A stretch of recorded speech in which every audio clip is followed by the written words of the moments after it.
Hello, you wonderful people, and welcome to another episode of Super-Fanta-Fi. This being a show where we talk about TV shows of the supernatural, fantasy, and/or science fictional genre. For today's episode, I'm going to talk about Season 2 of Lost in Space. Normally with these type of reviews, I'll usually start off with a tiny bit of a non-spoiler review and then get into the spoilers, but for this, I'm just going to jump straight into spoilers. So if you have not watched all of Season 2 of Lost in Space, do not listen to this. Good things will get spoiled for you. You have been warned.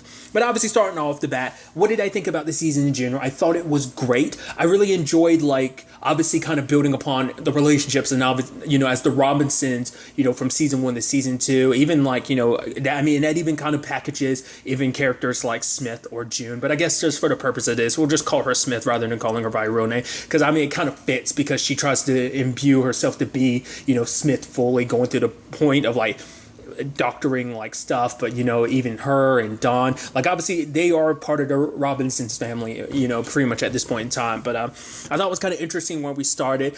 Obviously them on because obviously they talk about in the context for the past 7 months they've kind of been bouncing from different planets wherever they ended. Well, because obviously they ended up in the area set, it's danger. It's what the robot had been like, oh, this is potentially home, but he referred to it as danger last season. So they're there and they just bounce to different planets, I guess, trying to find a means to kind of get back, but obviously they can't get the alien engine to turn back on. So it seems like they had formed some form of life there, and it seemed like everyone else was just kind of going along with the motions of things. And it seemed, even celebrating Christmas, what I thought was kind of interesting, because even I was surprised, wow, you're giving Christmas presents, what are you allowed to give each other? But obviously that's a consumer side of me being like, oh yeah, you kind of make a thing out of it. It's no, it has to be something heartfelt and stuff like that. So regardless, I thought it was interesting that it ended up being Penny had written her memoir had gotten turned into a book that Will had published and gave a copy to everyone. So I thought that was kind of pretty neat. And obviously Will got the key to the chariot. So it was nice. And even freaking Smith trying to get on it, but Maureen was shutting that down quick.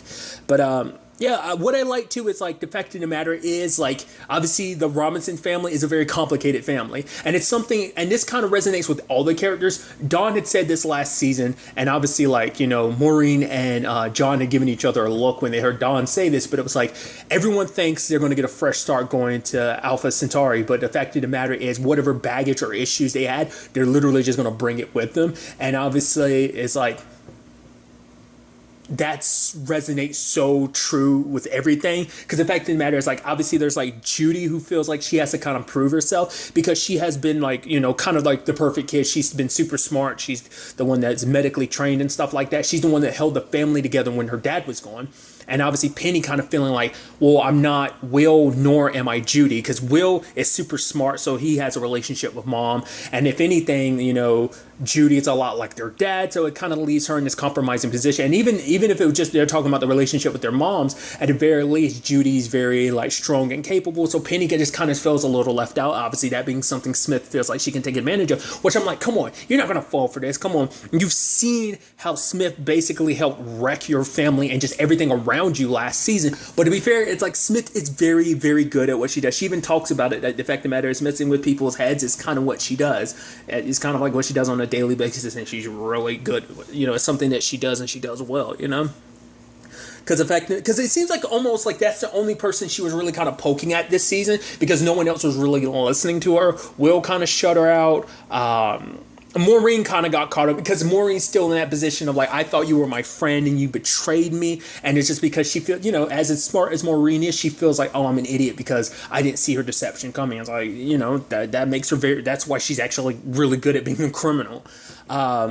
But the fact of the matter is, even the fact is that Smith was the reason why they ended up having to leave in the first place, because she ended up cutting open ripping open the tent and stuff like that. And it seems like Maureen never told them that, because obviously she was okay, we need to do this, this, and this to leave. But John was hey, the fact of the matter is we're good right here. We have some semblance of a home. And it was so interesting. And I like kind of that being kind of the psychology of Maureen this season. It's even something she ended up bringing up later on, with the fact is that she was so desperate to do everything on her own. She wasn't really willing to kind of bring other people into the fold, essentially. It's yeah, everyone became a part of her plan. It was always her plan. It was never like, it was kind of like a family decision, but it always seemed like she was making more so the decisions and they kind of go with her plan. So she kind of handled a lot. And it's because she was so desperate to get her kids to Alpha Centauri. So it's like for her, it was like that was the goal, that was the mission, and just anything else was just kind of like a problem that needed to be solved. And obviously that mentality kind of gets in it, creates issues between her and Penny, because it's like, Penny, I don't need, adding one more problem on top of all of this. I need to solve. I need to solve one problem at a time. And obviously Penny took that one way, but obviously it's like, I didn't mean it. No, it's like, oh yeah, if like Will or Judy were here, they'd be able to help you. I get it. Like I said, I think that was something Penny was kind of searching for this entire season. She was trying to find her way, because she feels like Will and, Judy kind of figured out who they were, but she wasn't really sure, especially when she found out her mom hadn't read her book. And obviously, Smith kind of pulls at those strings, because it's like, oh man, I read your book. Oh, your mom hasn't read your book? Huh? Messing with her head like that. Just like I said, because she wanted to kind of find her place she felt like everyone else had their place in the family, had their specific jobs that they were, needed to do. But for her, she always felt like, oh, I'm kind of second fiddle. Like I'm kind of sent off to do the easy jobs because I can't really do anything else. That was kind of her mentality, So I thought that was kind of an interesting aspect to the whole situation. I'm surprised Maureen didn't ever bring it up, because the whole fact is that, Smith did have that knife. I'm like, I thought you would have kind of made more of a point of that, but I guess it's like, well, at the end of the day, you probably didn't correlate that, oh, she had secretly been making it the entire time. Apparently she had already been, I even love that line of her being like, yeah, there's literally no point of locking me up, because obviously you see that I was able to destroy that tent and everything and kind of get everything moving. So that shows you like, oh yeah, like I could get out whenever I wanted to. And in the grand scheme of things, her being the criminal that she is, like, that actually kind of makes sense in the grand scheme of things. I did like that they turned their Jupiter into an actual boat, and they kind of started sailing. I'm like, that's actually pretty dope, what that ended up being. Obviously the complicated nature, obviously, like that's the thing about Smith. You're never 100% sure what things that she does earlier on, what that will trickle into much later on. Obviously, her taking some of that, what is that plant or whatever that paralyzes people, like you never quite were sure like where that was going to necessarily go. So like her getting it, obviously, like, Penny taking her book back, but it's like, oh, can I get my book? Can I get your book? Oh, I need to read something. And it's like, oh, lo and behold, it's because that's the one that's got a plant. And part of me was almost hoping that Penny found the plant and took it out, but sadly that wasn't the case. I did like how this story did transpire, in the sense that like they got to the Resolute, and I was like, oh, that's interesting. I was like, but it's like, oh, the place is empty. Then they run into what they think is SAR, which I love John being like, SAR, and everyone's like, second alien robot. He's like, excuse me, guys. Well, the fact of the matter is we've been attacked by a lot of stuff, so I'm sure I don't know the names of everything that's kind of been trying to kill us. So I love that.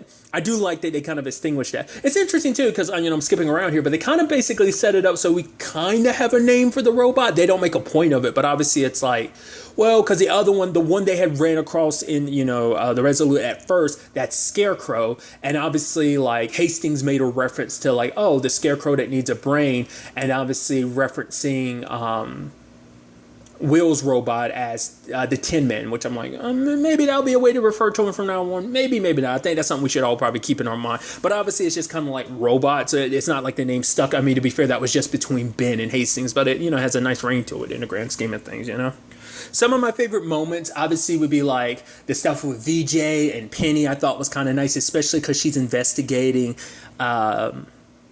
Smith, because you got to give Smith credit. Holy crap, orchestrating everything like that, deleting all the evidence, changing all, like putting her profile picture and everything. It's kind of super sad, because it's like essentially you're erasing that person that was there in the grand scheme of things, and taking their identity and applying it to yourself. And even when you're being interrogated, it's like, oh, I think you got me so confused. Obviously you've been under, this is a stressful time, and I won't even press charges because of all of this misunderstanding. I'm like, wow. And then on top of that, you paralyze the dude, and then you're just going to be like, it's okay, they're going to put you in a coma and stuff like that. Yeah, I didn't like that's an okay solution. Hell, I didn't even talk about it, her blackmailing Don. It's like, oh, the fact of the matter is you were going to steal a Jupiter, and the fact of the matter is I'm a criminal. They're going to look at you helping me escape as, it's like, well, he's like, well, there were different circumstances. Like, well, to be fair, it doesn't matter, because the fact of the matter is you're going to look like an accomplice. So it's like, hey, I don't go to jail, you don't go to jail later. So Don was kind of in that complicated situation of like, I mean, because that's the thing, like everything Smith did kind of screwed them over in some shape or form. Her intent to kind of get in and change all those files and everything, she set a fire that had everyone locked down while, at the time they didn't know this, but obviously Scarecrow was like skulking around the Resolute, so it's kind of like she put them in danger in that regard.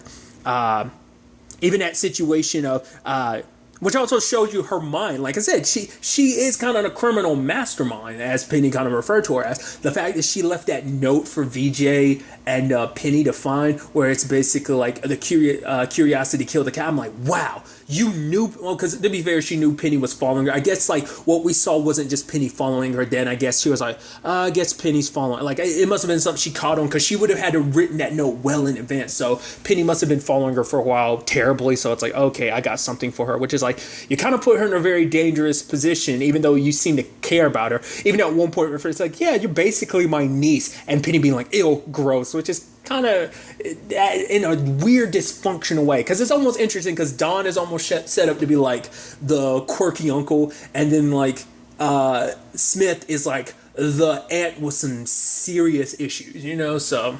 Which we did kind of get some more insight into. I'll get to that in a second. I thought it was just kind of neat, the whole VJ thing. Because obviously it's like kind of that adorable moment between them of like, he's like so caught up, and he's like, so when you said I was a bad kisser, what did you mean? She's like, really? Since she was kind of like, wow, this has literally been on your mind for 7 months. And then kind of them both revealing one at a time, like, yeah, actually, you were my first kiss. You were my first kiss, too. And she was like, yeah, it's super obvious. Even I was kind of scared when VJ was leaving. I was like, oh, please tell me you're running to turn off the compactor, not just being a douche. And it's like, oh, no, he was like, wait, you thought I was going to leave you behind? I was like, oh, I thought that was kind of sweet. I'm curious to see what the relationship ends up being going forward, because obviously they kind of were a couple for a little bit, but then they broke up and now they're friends again. Because I love even Judy had made fun of her, being like, oh, you're trying to, be around a certain 16-year-old boy. And she was like, no, it's like me and him are just, it's like he dumped me. Yeah, but didn't you dump him first? It's like, yeah, we've both done a lot of dumping or whatever. And the fact is, we're just friends now or whatever, which obviously that's kind of where they stand, which I'm curious to see if that ends up just sticking. Maybe not. We'll see. But getting back to what I was bringing up about Smith, is we got to learn a little bit more about her family situation. Obviously, it's like she was always kind of like the troublemaker in a sense, because obviously she's a very curious girl, so she got into some stuff, and anytime like she got into something, she always kind of got punished for it. It seems like for her, she kind of probably feels like the world was always kind of stacked against her, because it was just no one really kind of took time to really believe in her. Like when her sister got hurt when they were younger, because of like, her messing with stuff and some glass broke, her sister stepped on it. It's like, look at what you did to her. Then obviously growing up, she got into a lot of debt, and her family would have to constantly keep bailing her out, even their mom on one occasion. And then like she took over someone else's operations, and then there was that line of her sister being like, don't you worry about hurting all these people. It's like, are they people then who cares? They're just, because for her it was like there were names and no faces. And I love that being an element to it, especially when you add in the whole Samantha thing. I wasn't sure where they were going to go with that storyline, but that was a nice turn they did with Samantha, making it so like her dad was the guy that Smith had killed last season in Airlock. And that's the thing, like I love that she still tries to justify like everything she does, like, oh, it's like I've done some bad stuff here and there, it's been about survival and stuff like that. Yeah, but you killed that little girl's dad. She could never get her dad back. And the fact of the matter is, that's something like you should understand as someone who has lost both of their parents. Obviously that guilt riddles her to the point she avoids being around Samantha, because I think for her, listening to the recordings and everything about everything that she did, you could tell the guilt was getting to her, but she was trying to push it down. But it's like, even if you erase all that, you can't escape what you did, especially because she ran into Samantha a couple times, and that just kind of triggered her, and not being able to, because it was just a reminder of all that she done. So she likes to act tough and act like, oh, I'm kind of fine with all their choices I made, it's all for self-survival. Obviously there's some heart there, because obviously it all kind of eventually got to you. I did like that moment where it seemed like her and John were going to work together, and it's like, oh, it's all good, but then it's like, it kind of all fell apart. Because I love that where it's like, oh, she was like when they were trying to find out about what everyone was keeping secret from them, about the other, alien robots, and stuff like that. And I love that John gets turned in. I was like, oh, come on, Smith. And then it turns out they were working together. I was like, oh my God. It's like, yeah, your dad kind of went a little above and beyond with like the acting and stuff like that. I was like, holy crap, you two. I was like, oh my God. Especially because John was talking about the fact is like always having each other's back type of situation, in the sense that like, going at things alone is kind of, lonely, because it's like people have if you have their back, obviously people are going to have your back. And it's like people aren't going to be there for you if you don't let them. And obviously for Smith, she's kind of going so long looking out for herself. She's never really given people, like, that's the thing, like, you don't know how the Robinson family would have actually reacted. Like, the thing is, Don was actually a good guy. You turned your back on him. The Robinsons were good people to you. You turned your back on them. It's like, because you were, to be fair, like, this is how she survived. This is how she's lived so long, is doing, kind of going about things the criminal way that she has. And it's like, if it meant kind of staying alive and surviving, she was willing to hurt anyone, and I think that was kind of a neat element, like I said, of her having to kind of confront that a little bit, still get running from it. And she's so flip-flops so much, because it's like, because John found out that like, oh, she helped out, she didn't get to Maureen in time. It's like, if she had explained everything, but she probably didn't want to admit some of the terrible stuff that she had done, because once again, she made it seem like she was like, I'm not the bad guy, I never killed anyone. It's like, yeah, you indirectly killed that guy. You could have saved him, but you chose not to. And who knows, if you had, like, your whole circumstance could have been different. Like, once again, she just thinks she gets her fresh start, but your sins kind of have a tendency to follow you through. It's actually kind of interesting, because Johnny even made a point that she's going to get what's coming to her, which obviously that was all for an act, but foreshadowing to a certain extent. But it's like, because John kind of turned on her when she was like, I actually was trying to get to Maureen, which she was, but because she didn't confess of like, yeah, this whole thing with that little girl, like I said, because it would have meant admitting to something terrible that she did, and I don't think she wanted the Robinsons, in particular John, to look at her like that. So the sad thing is, when she actually did try, she kind of got tossed aside, so it kind of made her go back to her old ways, hence the whole working with Hastings thing. But we'll kind of get to that soon enough. Well, since we're already there, let's go ahead and jump to it. How much of a piece of crap is Hastings, willing to kill people just to kind of prove his point? And I was like, that's such a dick move. Like, holy crap. It's like, I mean, it's kind of like you and Smith are kind of made for each other, in the sense that you were both willing to do whatever it takes. Like, in his case, it's going to be a thing of like, oh, it's justified, in the sense that he thinks, oh, I'm doing this for the greater good. Oh, we have to leave those 500 colonists down there and take off, go to Alpha Centauri. Oh, well, lo and behold, that's what we got to do. But the fact of the matter is, because even Maureen's like, he literally stood there and lied to my face, wasn't willing to tell anyone, because he knew if he told a lot of people the truth, then the fact of the matter is they would turn against him, because a lot of people are like, whoa, we're just going to leave everyone down there. That's 500 people. So it comes down to like, how many sacrifices are you going to be comfortable with? And a lot of people on that crew, like Captain Kamal, which I was like, Agent Christopher for Timeless. So it's kind of neat to see her kind of in another science fictional show, because she's also, I'm blanking on her character's name, but she's a deity, she's a god in American Gods as well. So it's like, oh, cool. I think that's the most recent thing I've seen her. I swear I've seen her in something more recent than season 2 of American Gods, but I could be mistaken. But regardless. And I do like that, because I brought up the whole like Smith story coming back to kind of bite her.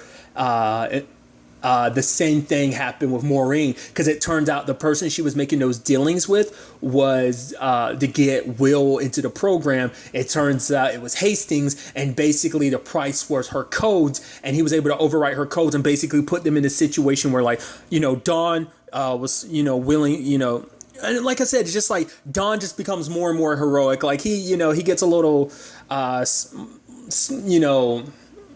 to, not be the hero, the knight in shining armor, but he totally is. But I love that, that whole situation with him and Ava, like them kind of getting stuck and the oxygen kind of running out. Like, once again, showing you just how much of a dick Hastings is. Like, I'm like, how okay are you going to be with that? And the fact of the matter is, because even Captain Kamal was like, should we be thanking you about that? And it's like, man, like, so many people would be okay with it. Hell, him even trying to convince Ben, it's like, yo, let's switch this narrative up, because if they get to Alpha Centauri, like, all the stories our family is going to hear about, it's like, kind of a right to hear about the terrible stuff that you've done, especially you, Hastings. Like, you went above and beyond. Like, Adler did some, Ben did some stuff here and there, but the fact of the matter is, Hastings, you did a lot. like I said, I don't know. It's kind of hard to say because like Smith has done a lot of extensive damage. We've had 2 seasons of her causing mischief. We've only had 1 season of you causing mischief, but you were willing to kill a lot of people to do it. Like there was no guarantee that a lot of people were going to make it out of there. Like you were going to kill a lot of people besides just Dawn and Ava. They were just the only ones that got stuck on the other side, you know. So. Hell, even trying to leave Maureen and John behind to be like, oh, yep, they were lost. They made these mistakes. Oh, they were trying to fix it, but blah, blah, blah, blah, blah. It's like, wow, you were a piece of work, dude. Almost kind of makes you a little upset that he kind of gets away okay at the end, despite everything. I mean, he kind of helps out in the end, but it still doesn't, it in no shape or form makes up for all his douchebaggery, you know? So... And I thought that was such an interesting element of Maureen's secret coming, because obviously John already knows about it, and so does Will. And the thing is, Judy never brings, well, she kind of brings it up later on. I'm surprised you never actually got to hear what Penny had to say about it, because Will found out last season, and obviously so did John, so it wasn't a surprise to them. But this was Judy hearing that, because it's like, you know, I think for her, it's like, well, at least she thought like, hey, my mom, like, well, is very like strict, and she's very by the rules. But that's why she was like, what? My mom would never do something like that. To be fair, you know, and she even talks about it later on. It's like she's willing to do whatever it takes to keep her family together. That was kind of the whole point of this whole situation in the first place, you know. So I thought it was kind of interesting that she kind of had to deal with it. Because that was such a thing of like, when you actually look back on it, you're like, yeah, that was something that's never answered. Who was she getting help from? Because it had to be someone higher up in the, I mean, obviously the whole point was the reason why she didn't realize it was Hastings, because like he kept it anonymous as well. So I just thought that was just kind of an interesting element.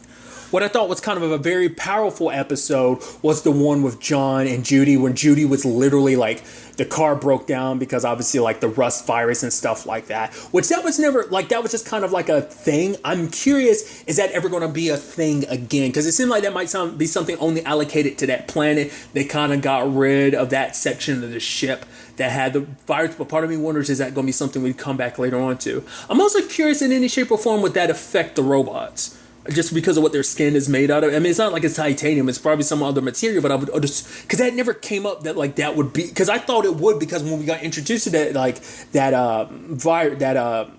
metallic eating virus, or it ate through, you know, metal and stuff like that. But I thought like it would have made a point of like it crossing paths with the robot or something like that. But it never did. So I was like, it makes you wonder if that's going to be something that ever comes up again, or is it just going to be like, that was an issue because of that particular planet, we're never going to circle back to that? You know, we'll ultimately have to, you know, wait and see.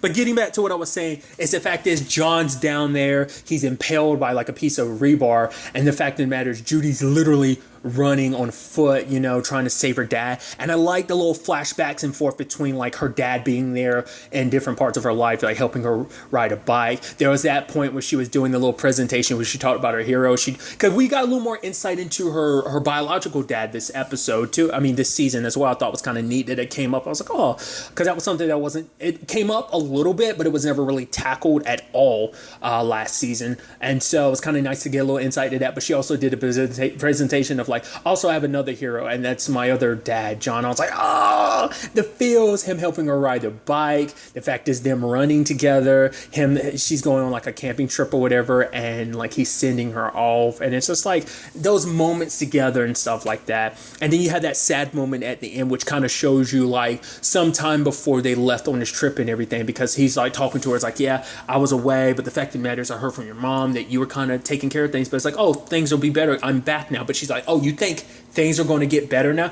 It's like, if you're going to be there, you want to apologize, you feel bad about it, I get that's what you're trying to do, that's what you're trying to say, you're apologizing for all that.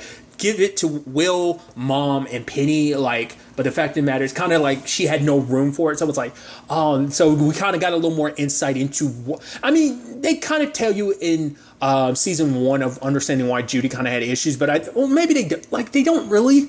You just know that she was kind of pissed at her dad. You kind of infer, this kind of directly makes it go, oh no, like you left Mom when she was like, because I guess it's that thing of like Judy being older, she, you know, because once again, she had to be the one to kind of run things. And so like obviously Will and Penny were younger, so they probably didn't really understand what was really going on. But for Judy, it's like, no, I'm old enough to realize what's going on. And the fact of the matter is I had to step up. And, you know, for her, that's what made her resent her dad, because it's like, you walked out, not only on Mom, on all of us. And now you want to come back and act like everything's okay. No. And then, you know, for her and, you know, him being like, you know, I thought that was just a beautiful moment between him and her being like, if you give, you know, if you like think about, as someone who knows his family, I know exactly what's going to happen. Mom's going to throw herself into work. Obviously Penny has her her defense mechanism where she'll kind of humor her way out of things, but eventually she'll act out and she'll grow more cruel. Will turn inward on himself, and and for Judy, it's like, the fact that it matters, I'll do what I've always done and try to pull this family together. But I can't do that without you, because if you die now, I will hate you forever, knowing that you gave up without trying. And it's just kind of like, because I need you. I'm always going to need you. And I was like, that was such a beautiful and heartfelt moment. Like, Judy and John had their moments last season, but I feel like this was a real, like, therapeutic moment for them, and I thought it was a very nice and touching moment, I think, because obviously there was a little bit there, because obviously Judy's kind of also, because she, coming down to that planet, it's like, oh yeah, I did some medical stuff last season, but it almost seemed like it didn't matter, because it's like, oh, the fact is you did what you could do, the fact of the matter is your first year, blah, blah, blah, blah. So like, coming down to this planet wasn't all that everyone else thought we cracked up to be, because Don, it's like, oh, when he went back to work, but it's like, oh, that didn't work out, because the fact of the matter is, obviously everyone else is pissed at him, because it's like, oh, you should have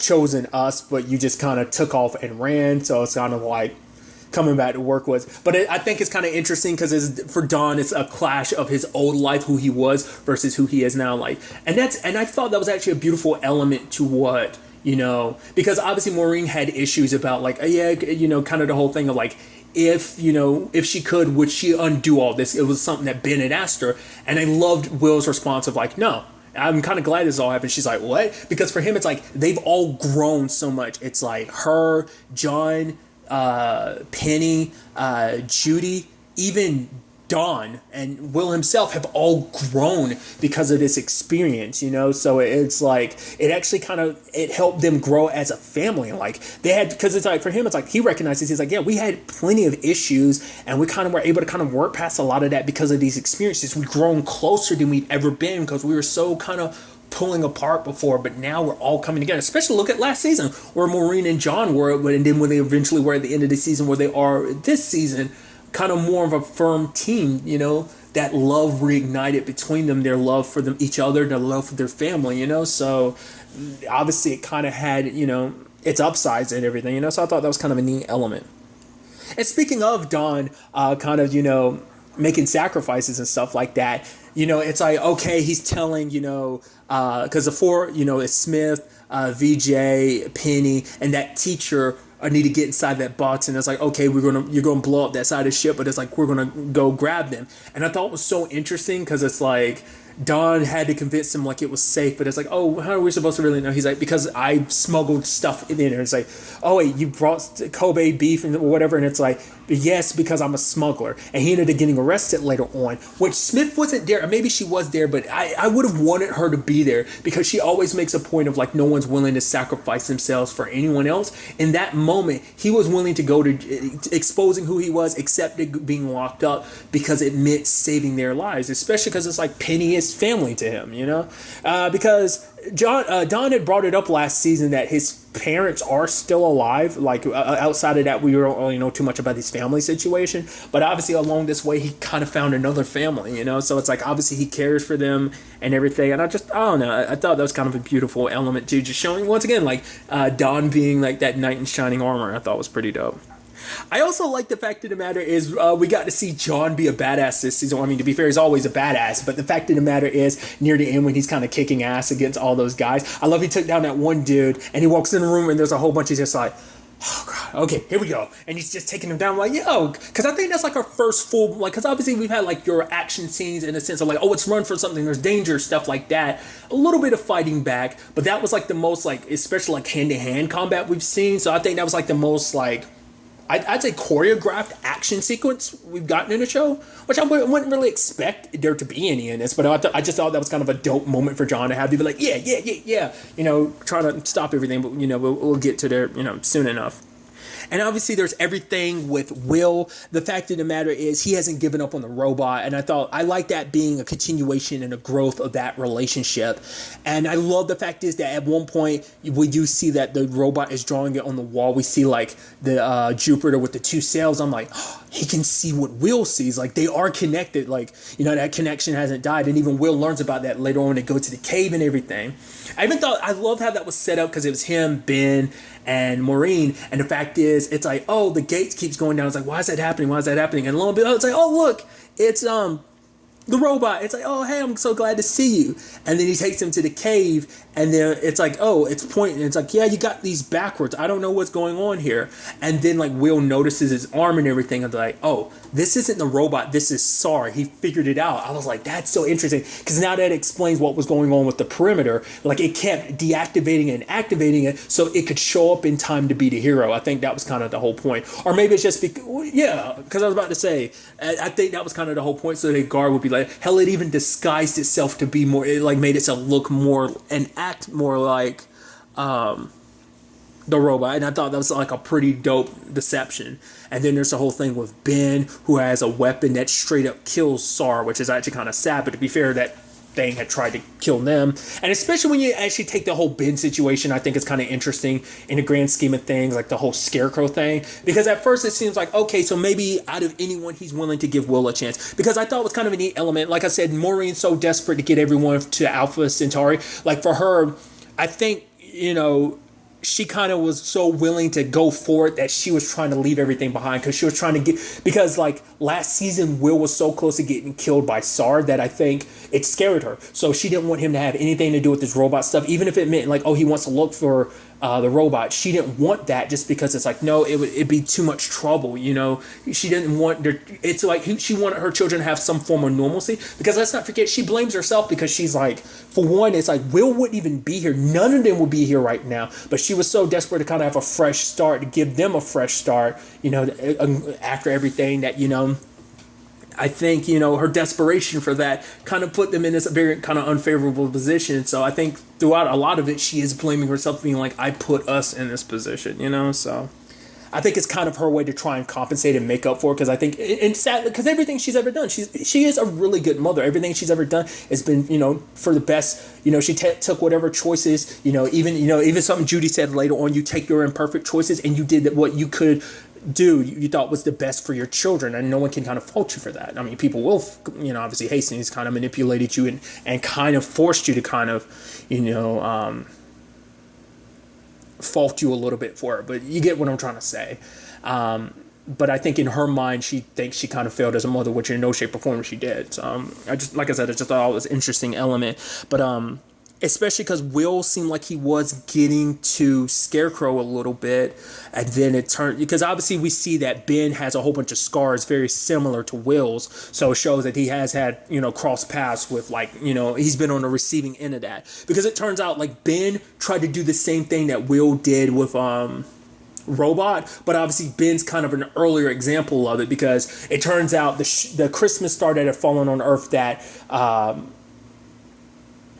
Maureen had referenced last season, like obviously things around it seemed a little off. Well, that's because the government had secretly taken that ship. Actually, the Resolute is actually built around the skeleton, essentially, of the alien ship, and the Scarecrow was the pilot of it. And so Ben tried to create, you know, a relationship with it, much like, obviously, like I said, this was before Will and the robot, because that's what makes their situation very unique too, because it's like, because of that, it makes them go like, wait, we were never successful at it, yet this little boy, especially because they heard all the stories and stuff like that. It's actually kind of a sad thing too, because like obviously that little girl wanted to hang around Will so much, because like Maureen and her parent, like her colleagues, like that was one of their daughter or something, or whatever the case may be, and it's like, oh, she wants to hang around Will because, like, yeah, because she heard the stories about him controlling a robot. Obviously she was afraid because obviously SAR and the robot went fighting when they crashed into the Resolute like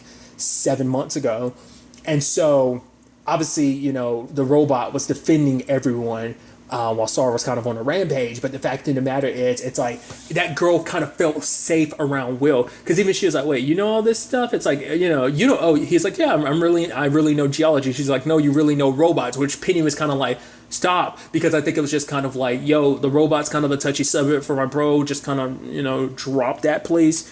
But I just thought that was kind of like a fascinating element, kind of seeing how, because that kind of showed you how a lot of people had an opinion of Will. Because for Will, it's just kind of like, oh, you're the robot boy. You're the boy that kind of has the robot under control. Like, that's kind of how not just her, but a lot of people ended up seeing Will, which obviously that kind of plays into the whole Hastings and Ben situation.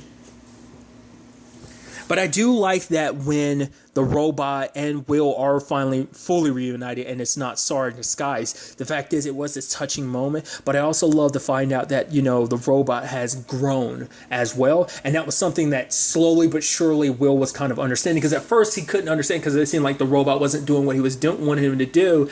The fact of the matter is, it kept destroying the reins, because it's like, no, because it's like, oh, you're trying to shackle this creature. This is a friend. Like, no friend should be shackled. A friend should be able to go free and be free, because I think, whereas because a robot, it's like any intelligence, it is learning, it's adapting. It learned from Will about looking after its friends, so it learns to kind of take care of the horse. It's even feeding the horse, which I'm like, dude, look at what we're watching. We're watching a robot alien feed a horse.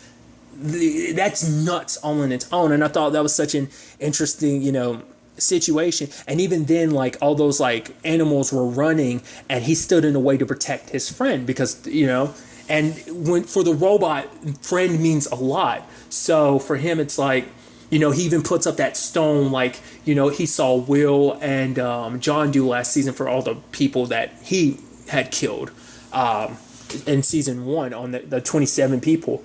And so he did that for his friend, and it's like, wait, this thing, because even Ben was like, the fact of the matter is, this thing isn't human. It might have a humanoid form and stuff like that, but the fact is, it isn't human. But then he starts to see what the others see. He sees what Maureen starts to, because even Maureen was kind of concerned at first, but then she was like, it's growing.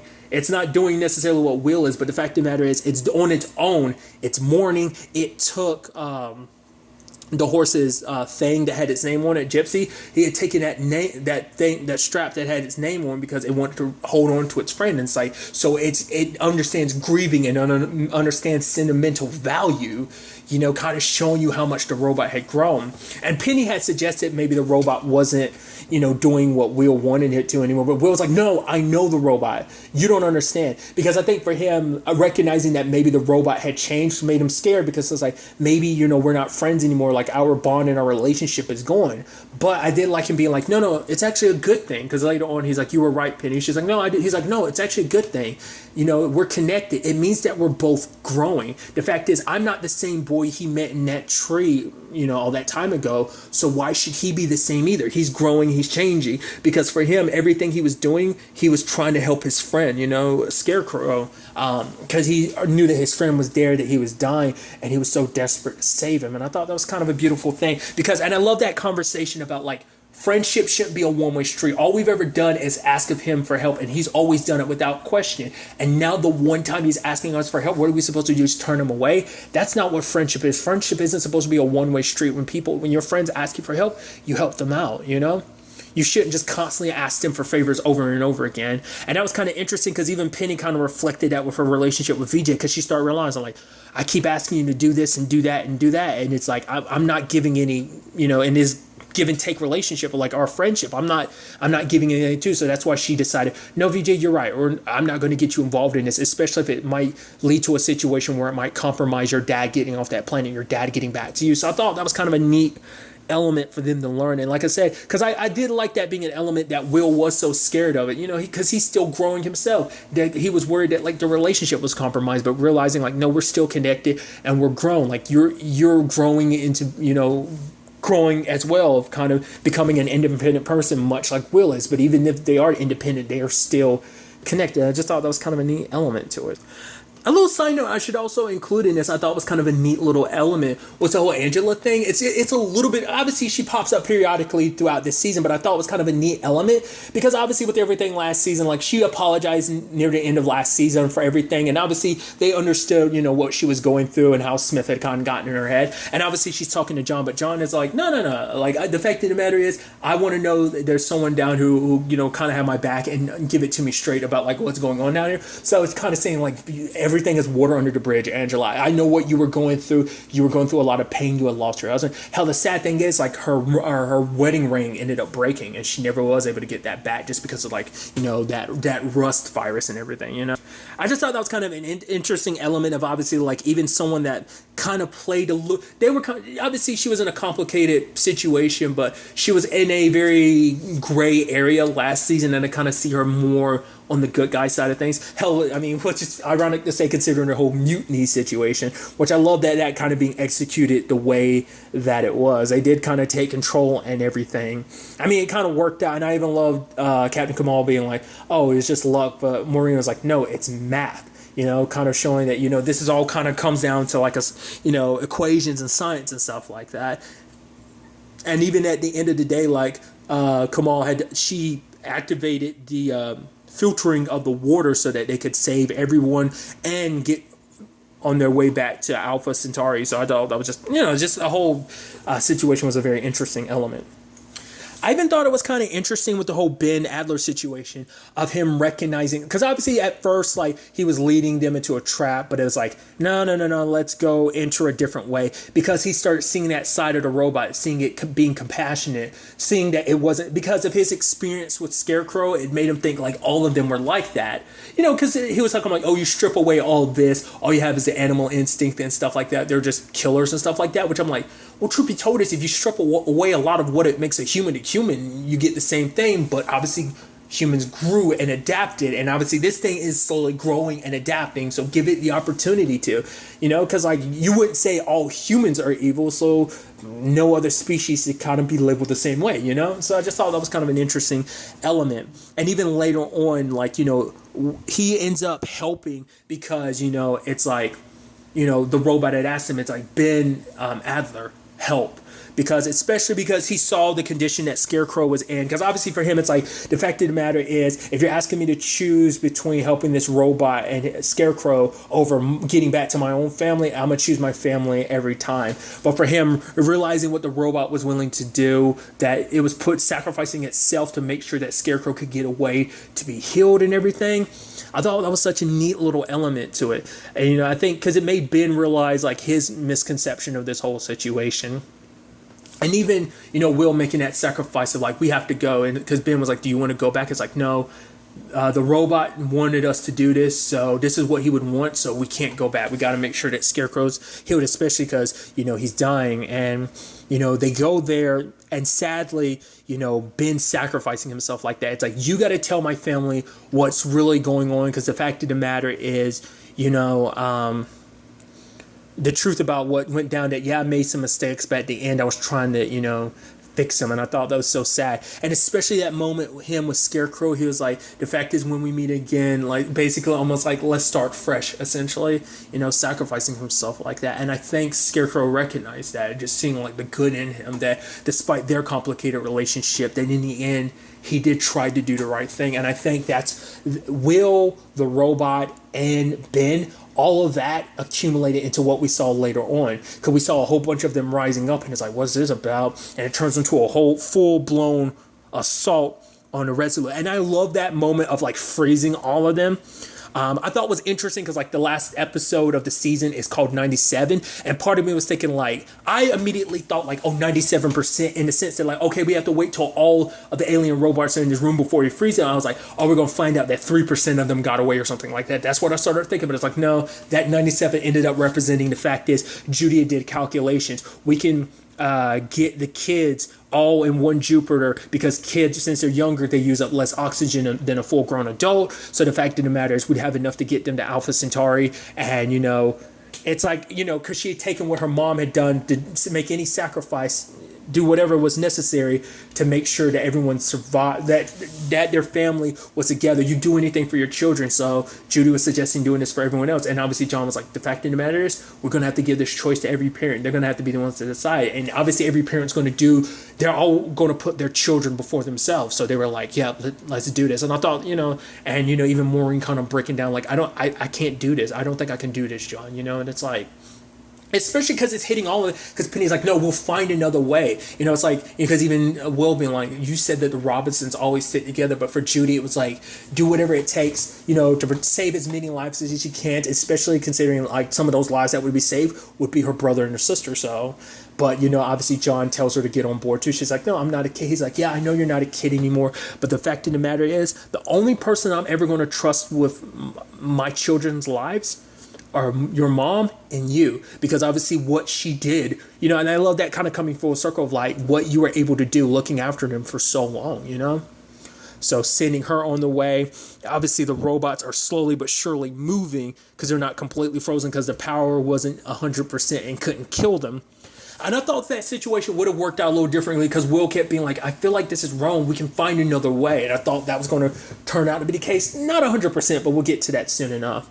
But Smith, despite all her duplicity and stuff like that, she was going to leave, and the robot catches her, and she's like, "What? Give me one good reason why I shouldn't leave without them." And then like she gets off to Jupiter and sees all the kids going in, and kind of seeing like, oh, what it would have. She was seeing the faces of everyone that she was like, oh, this is what that would have meant if I had taken off. All these kids would have like they wouldn't have been able to go. Like for one of the few moments throughout this entire series, she's had a moment of humility and her humanity kind of kicking in, being like, not just self-preservation, that she is looking out for other people as well. Even to the point, it's like, for her and Maureen being in all ways, like, yeah, this is a bit awkward, because like I said, she was always so flip-floppy, being like, oh, I tried to stop Hastings, which even she was kind of like when he was doing what he was doing to the robot, being like, hey, maybe we should stop before you hurt him. It's like, do we really have to go this far? Because even though she kept throwing it out there, like, oh, she had a connection to the robot, I think there is a part of her, because she knows how important that is to not just Will, but the entire family. Hell, I love that when Will wasn't there, like all of them came there. John, Maureen, Penny, and Judy were there to kind of hold him. It's like, hey, are you okay? And I think for him, I think the robot didn't really say it. It would have been a nice moment if it had said it, but I think for it kind of recognizes like, oh, this is my family too, not just Will's family. That's all. These are my friends. These are my, in that moment. But I thought it was great, the sacrifice that Smith had made. And it's like, why are you doing this? Because it's like, that robot said one thing to me. I even love Maureen being like, the robot can only say like 5 words. I even love later on, it's like, the robot says no. And it's like, and I even love at one point, Will was like, don't worry about it. I think that's, that's kind of his new favorite word. I think he just really likes saying it, because the whole thing was like, we can't open the portal to Alpha Centauri because it will be left open long enough for the robots to kind of follow through. So we can't do that. Hence why they did everything they did. But I thought it was this beautiful moment of her being like, it said one thing, family. And she's like, the fact of the matter is my mom is gone. My sister hates me, which she has a right to. The fact of the matter is, despite everything, you guys are the closest thing I have to a family. Like, it is interesting that despite all the manipulations and stuff like that, it was all for a purpose, but I think in a sense, she always kept the Robinsons close because despite their dysfunctionality and her own dysfunction, she liked them. Like obviously there were a means to an end, but I think she started to care for this family. And so it's kind of like, if I had to move a few wires, maybe I can give you guys a few minutes. So she moved the wire and everything, and like her helmet had gotten cracked. And so the pressure ended up getting to her, and we see like her spacesuit and her helmet flying off. And I'm like, oh, that's sad. Like I never expected things to end like that. Like there's that part of me that's like, ooh, I hope, like that's what I was talking about earlier. Like even though it was John, playing it up, but the fact of the matter is, it's like, oh, hey, like you'll get what's coming to you. And it's like, maybe in the end she kind of did, because for her, I mean, I guess you could also look at it as poetic considering the fact that she did that to a certain extent. That's basically what she did to Samantha's dad. So I guess it's almost kind of, I guess that's also why they did what they did it like that, potentially was because of that. And I was like, oh, that's such an interesting parallel to kind of create in that regard. I was almost scared that John and Maureen weren't going to make it off, but luckily Don had showed up to kind of get them away, so I had skipped over it, but there was a whole situation with Scarecrow too, because I kept wondering if the silver one out front was Scarecrow, but it turned out not to be Scarecrow. But it was like, it was there, and it was like the leader was like Will Robinson. He was like, you know me? And I thought that was so interesting, because it's like, so I think because at that moment that, well, because it's interesting, because remember, SAR wanted Will for some reason. We never really 100% found out what exactly that reason was. I guess it's because it's a thing of like he is a unique thing because he was the only one that's been able to kind of make a connection to one of their species, the robot. So it's kind of like if he's able to do that, maybe there's something special about this kid. Like maybe they felt like he needs to be destroyed because maybe he has some kind of infection, like he infects us to get us on their side, because I mean, it seems like they kind of naturally have a thing against humans, but to be fair, it's like, well, humans did steal their technology, kidnapped one of their own, held them, Scarecrow, but they also had like their engine was using their technology. So it's like, that was ours. You kind of stole from us. So they kind of put a target on your back. So it seems like it's not just the engine. It seems like a personal grudge. I don't know. I don't know whether that's, just the whole thing of like getting revenge for Scarecrow and them having the engine, or is it just because like given the opportunity they would have come after humanity eventually? Like, do they kind of go and dominate other species? Or, it makes you wonder about stuff like that.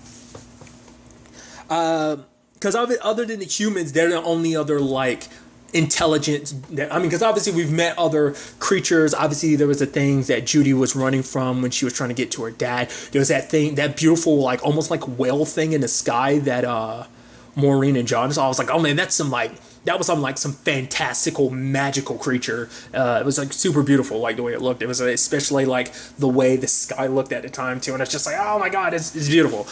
Regardless, but this whole situation does set up something interesting because even Penny was like, Will, one would be an exception, but two, there's definitely something there because Will thought like, oh, it was stupid I tried to communicate with him. It's like, but you did. Not only the robot did you changed Scarecrow crew too. Like that's two. Like that can't just be a coincidence. There's got to be something more to that. So maybe that's something we'll kind of dive into more. And that's kind of what I'm thinking was kind of interesting is that they kind of expanded upon this season. Like obviously introducing us to a whole army of these particular things. I'm sure there's still way more potentially out there, but still. I will tell you, there is a part of me that wonders, is Smith actually dead? Like, I know we saw what we saw, but the fact is there's that ending where it's like the robot opened up that case and it's like a scarf and a ball. And like, I guess after she died, he just grabbed it, I guess. Or I don't know, because if I remember correctly, like before she put the suit on and everything, she still had the ball, didn't she? So it's like either he must have grabbed it afterwards, or maybe that's supposed to represent. I don't know. I like that because that seemed like that might have left it open where it seemed like she might still be alive. I don't know. That's what kind of confused me because I was like, didn't she have that with her? But like I said, maybe that was because the robot felt a connection to her. So maybe at some point he grabbed all that after she died, maybe, or maybe I don't know. It found its way that I don't know. That kind of made me go like, it seemed like she might be alive. I guess the reason why I didn't really show it because it would have been a little brutal seeing her in that condition. But the fact is, they just showed the suit and everything. But maybe it's just because like what that would have done to her body wouldn't have been nice. So it's like the show being PG, it's probably like they didn't really want to kind of go down that. I don't know. I didn't know how to really interpret that. I initially kind of go, is she alive? It might be a thing of like, no, she is dead, but I don't know. Like I said, I'm keeping my mind open to the possibility she might still be alive, but regardless. It is this interesting element of where the season kind of ends. I thought was kind of fascinating. Well, luckily they were able to kind of show you the robots that were after them, but obviously that's not going to be the end of it because the kids, their ship still, the Jupiter that they're on still has the alien, engine. So they're always going to be a target. But I think it's so fascinating is obviously they go through the portal, but the fact that the rift and all the other adults, obviously at least Dawn, Maureen and John are still together, so there's some semblance of the Robinson family still together. But the fact of the matter is, it's not just them. Literally, all these other Jupiters spread out. Like everyone went their separate ways. Even all the other adults getting off of the Resolute.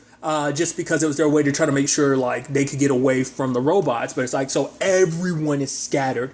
Obviously they don't 100% know where their kids are. They're thinking like, oh, Alpha Centauri, but it's like, well, how do we link on and find our way there, But now it turns out like, oh, they're not actually at Alpha Centauri. The fact of the matter is they're somewhere else, which I kept being like, okay, so it's like some human signature they were linking onto. So I'm like, is it Earth? But it's like, it looks destroyed and stuff. So I'm like, what is that? So... And then it turns out, and then my brain starts immediately going like, well, I mean, all these rifts and stuff like that. I mean, I doubt we're going to go down that route of like alternate realities and stuff like that. I doubt we would. I just think because of rifts and light speed and all that, like I feel like you can end up punching a hole into another reality, but I don't think they're going down that lane of like what they ended up hooking up to, and I thought was such an interesting element. And I never really expected that this be where they were heading this, but it was like, they end up finding the ship that, or the satellite or whatever that Judy's biological dad was on, and it's like, oh, it supposedly disappeared. So it's like bringing that story full circle as such an interesting element, making that like, okay, so her dad is still alive. She'll actually get an opportunity to potentially know him and understand like what happened all those years ago. Maybe it has something to do with these particular creatures. Maybe it isn't just this whole Christmas star situation with, with Scarecrow and his ship. Maybe it wasn't just them. Like maybe there had been previous meetings as well. Maybe they had crossed paths at that time. Like maybe an alien had popped up and opened up it. Maybe they were trying to get away and an alien had opened up a rift and they flew through, black hole situation. I don't know. Black hole would just kill you. I don't think it'd end up taking you to another dimension. Maybe I'm thinking of a wormhole, because a wormhole and a black hole are different, right? I'm not a scientist, huh? But it's such an interesting element that they've set up, because like obviously Judy's captain and literally all these kids are, and I think that immediately makes me think of, it's kind of a weird reference to make, it kind of reminds me of Cage of Eden. It's a manga. If you're unaware of it, it's really good manga. I highly recommend you check it out. It's essentially like you take the premise of Lost, but rather than it being like mainly adults and some kids, it's mainly teenagers. They're like 18, they're like seniors in high school, a couple teachers and like some adults and stuff like that, but basically under similar circumstances to Lost. So I think it's kind of interesting to kind of get that kind of in this. So it immediately makes me think of like, oh man, kids lost in space and stuff like that, because at least last season the Robinsons might have been lost, but at least they were together, so now Maureen, John, and Don have got to, and not just them, like all the other parents have got to work hard to try and find their kids, because obviously they're going to try and find a way to Alpha Centauri, but it's like that's not what they are, which is so interesting, because I guess at the end of this series, that's going to be the ultimate goal of like, get there.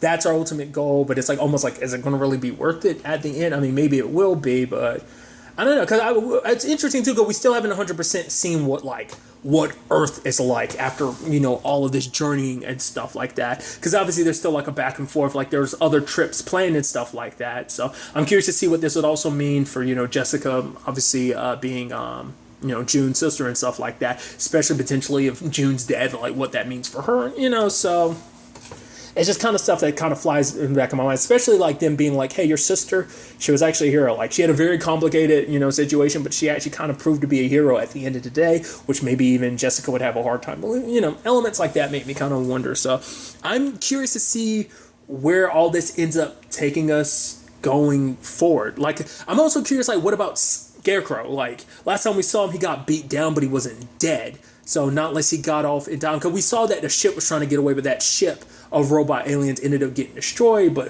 who's to say, obviously like we saw what happened to the robot and SAR, they ended up crashing into the Resolute at 7 months ago. So it's like, who knows, the Scarecrow managed to kind of hitch a rise somewhere else, or maybe, he sacrificed himself as well, kind of much like Ben sacrificed himself for Scarecrow. Maybe that was kind of Scarecrow's way as well. He did buy them enough time so that the kids were able to get away. So at the time of me recording this, Lost in Space has not been renewed for a third season yet. So I'm really hopeful that it does get a third season, because I feel like this season was kind of, even a little bit bigger, especially because, we introduced other robots. So I think in the next season, we probably go even bigger, and this whole situation will probably escalate more, trying to figure out, who these creatures are and, where do they come from? Because obviously there's at least 2 planets we see that have rings. So that was obviously just from the one planet, the Amber planet. But what about the other planet that they were on with the giant ring? Like, did someone make these creatures? Because it seemed like that was like, because John had made a point of like the way it was in the water like that. It seemed like it was made on purpose. So were the, like, how far do these creatures go back, like what is this whole situation about? Like, I think maybe going forward could be an opportunity for us to really learn more potentially about them, especially if the robot's there, and especially with him growing and learning, maybe he communicate a little bit more about him and his people. Maybe if it seems like he's well versed enough about it, he just doesn't seem like he can obviously fully communicate it. So, but obviously, that's just one side of things to kind of keep in mind. Everything going forward is just kind of like, everyone finding their way back to each other, just because, it just seems seems like the Robinsons just have that tough situation of constantly being separated. Once again, not just them, but everyone else. And obviously the Robinsons kind of being in this tough situation where it seems like they're going to be kind of looking after all these other kids. It's actually sad too, considering the fact that Samantha literally just got reunited with her mom. Obviously having lost her dad, being reunited with her mom just to kind of lose her again. But obviously, Judy kind of having to take over, because obviously she's been responsible for her siblings, but now she's got to be responsible for 96 other kids.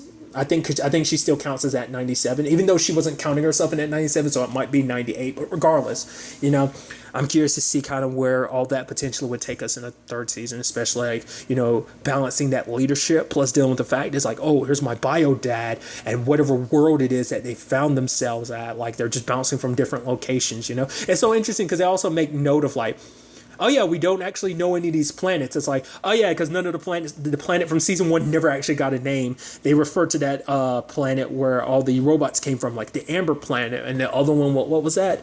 I don't know if they really gave it a descriptor. Regardless, I'm so interested to see where the show could potentially take us, in probably in a, like I said, a grander scale in a third season. But really, that's all I want to talk about. So the next time we meet, be happy, be safe, live life to the fullest, and enjoy it. Good day and good